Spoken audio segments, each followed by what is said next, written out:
juga mendapatkan modus operandi di mana terlapor dan kawan-kawan itu menggunakan surat palsu dalam melakukan permohonan pengukuran dan permohonan pengakuan hak ke kantor pertanahan Kabupaten Tangerang.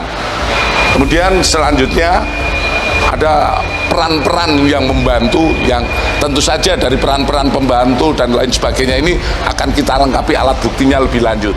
Jangankan 200 sekian puluh sertifikat itu dibatalkan karena cacat, karena faktor melanggar hukum, satu saja cukup gitu. Ya, apalagi tadi sudah 51. Karena itu pasti alas haknya adalah surat-surat atau dokumen palsu. Mengapa dokumen palsu? Ya jelas nggak mungkin punya tanah di situ dan sebagainya. Jadi berpatokan kepada pembatalan yang dilakukan oleh Kementerian ATR BPN, entah satu sertifikat, syukur kalau semuanya itu sudah bisa dijadikan sebagai salah satu alat bukti bahwa telah terjadi tindak pidana pemalsuan. Kalau pemalsuan itu diikuti dengan tindak pidana suap, maka itu menjadi tindak pidana korupsi. Sekarang siapa pelakunya? Ya pelakunya jelas itu mulai dari si lurah itu tadi, lurah ngotot itu tadi, lurah mana itu Kohot. Nah, lurah Kohot dia udah ngaku pasti dia ngeluarin dokumen. Kepala Desa Kohot Paku Haji Kabupaten Tangerang Arsin mengklaim bahwa lahan pagar laut yang berada di wilayahnya dulunya adalah daratan yang dijadikan sebagai empang. Hal itu disampaikan Empang kepada Menteri Agraria dan Tata Ruang sekaligus Kepala Badan Pertanahan Nasional Nusron Wahid yang tengah mengunjungi area lahan pagar laut yang sudah memiliki sertifikat hak guna bangunan dan sertifikat hak milik. Nusron mengaku tidak mau memperdebatkan klaim yang disampaikan Arsin mengenai sejarah lahan tersebut. Ia menjelaskan jika suatu lahan telah hilang secara fisik, itu membuat status tanah tersebut berubah menjadi tanah musnah. Di sono saya berdebat sama Pak Lurah. Pak Lurah ngotot bahwa itu dulunya empang. Siap. Ya, Pak Lurah katanya ada abrasi, kemudian dikasih batu-batu ini dari tahun 2004 katanya. Siap. Karena kalau nggak nyampe sini gitu kata dia. Saya nggak mau debat sama Pak Lurah, ini kampung dia. Kalau kami debat saya nggak bisa pulang saya nanti. Tapi begini, mau Pak Lurah itu bilang empang, mau Pak Lurah bilang apa, yang jelas secara faktual material tadi kita lihat sama-sama, fisiknya udah nggak ada tanahnya, betul kan? Betul. Nah udah nggak ada tanahnya, karena udah nggak ada tanahnya, saya nggak mau debat soal masalah garis pantai apa nggak mau itu dulu. Itu toh kalau dulunya empang, kalau yang di sono tadi karena udah nggak ada fisiknya, maka itu masuk kategori tanah musnah. Ya kalau masuk kategori tanah musnah, otomatis hak apapun di situ hilang. Hak milik juga hilang, hak guna bangunan juga hilang. Kenapa? Barangnya udah nggak ada, gimana ada haknya? Oke? Kecuali kalau ada barangnya. Arsin terus-menerus menolak memberikan keterangan kepada awak media usai menemui Nusron. Setidaknya dia 3 kali menghindari kejaran wartawan. Insiden pertama terjadi usai Nusron melakukan sesi tanya jawab dengan awak media. Ketika hendak dimintai keterangan soal pernyataannya yang menyebut lahan pagar laut dulunya empang, Arsin lalu menghindar dengan alasan sedang buru-buru untuk melaksanakan sholat Jumat.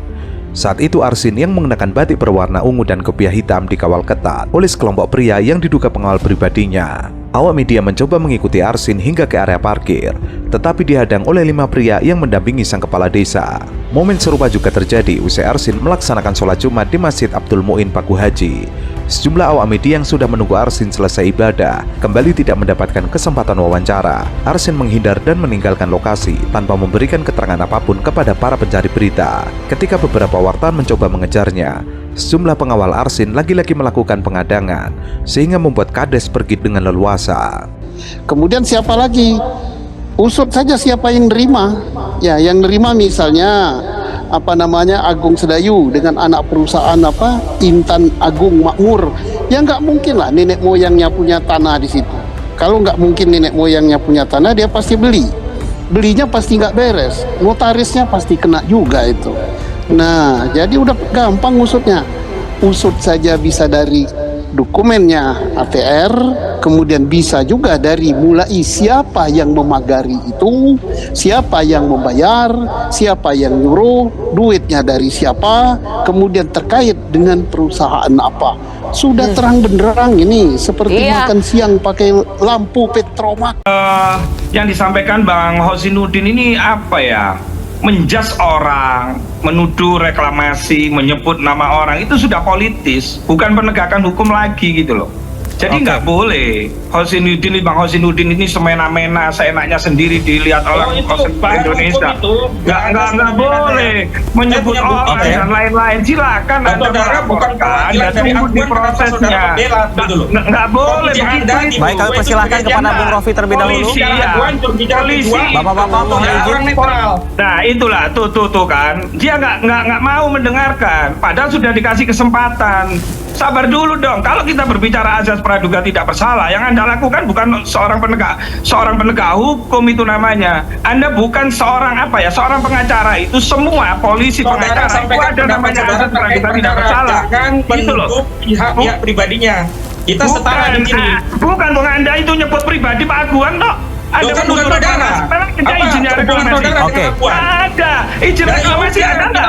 Dari Agung Sedayu nggak ada gitu loh. Jadi saya menuduh kalau ini. Terjadi perdebatan panas antara Rofi'i dengan Ahmad Hosinuddin terkait dengan polemik pagar laut yang sampai saat ini belum ada nama tersangkanya. Perdebatan seru tersebut terjadi di acara Sindo News. Awalnya Ahmad Hosinuddin menuntut agar Polri tidak hanya berkutat pada pemalsuan pembuatan sertifikat tanah di pagar laut, namun juga mengusut siapa dalang pembuat pagar laut tersebut. Diskusi, gini loh Bang Hosinuddin, kalau kita diskusi, berikan dong kesempatan kepada kami. Oke. Anda menuduh orang seenak-enaknya sendiri. Tapi begitu Anda dikritik, Anda marah gitu loh. Nggak boleh. Tidak berpihak atas bentukan acuan.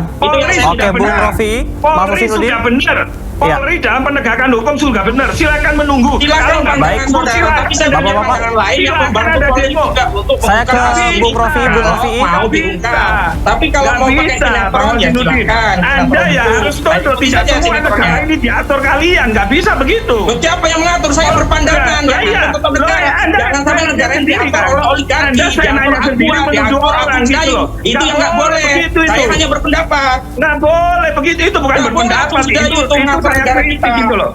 Nggak boleh begitu, itu nggak boleh. Dan buktikan dulu di nggak hukum. boleh di atas konstitusi negara kita. Buktikan dulu di hukum. Tidak boleh Anda menyebut ini ada niat ini yang sedang menunggu. Dan hari ini saya menyampaikan pendapat diminta oleh host menyampaikan pendapat. Di mana kesalahan saya?